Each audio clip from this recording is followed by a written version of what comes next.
Here is a Hammond B3 and a Leslie 122 that's used in a touring musical group. This was made up to be portable with separate components for the upper and lower rotors. Just hooks together with speaker cables here. The main problem on this was that there was an open one of the wires that got loose in the Leslie connector. One of the pins had actually broken off on it. So I rewired it with a new Leslie connector. And we also tightened up the cover over the power line terminals on this.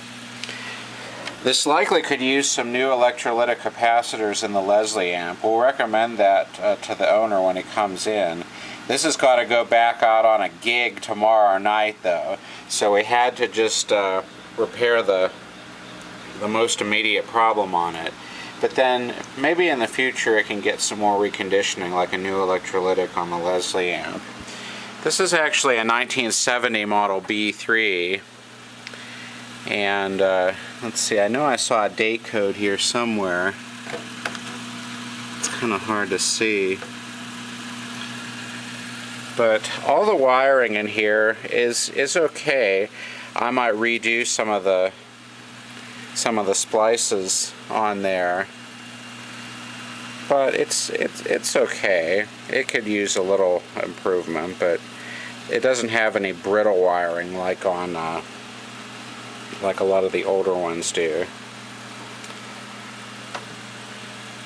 You notice the power transformer is black.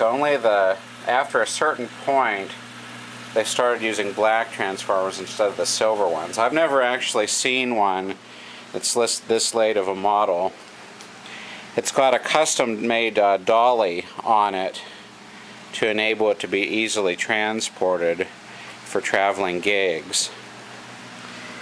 The text of the Hammond logo on here also gives it away as being a later model, plus the footage annotations on the drawbars and the fluted vibrato knob.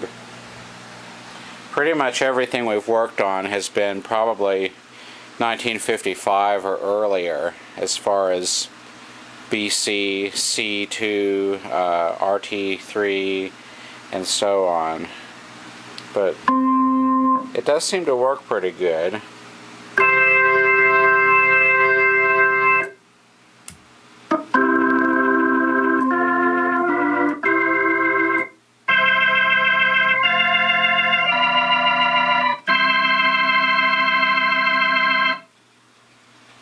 So there's the Touring Hammond B3 organ.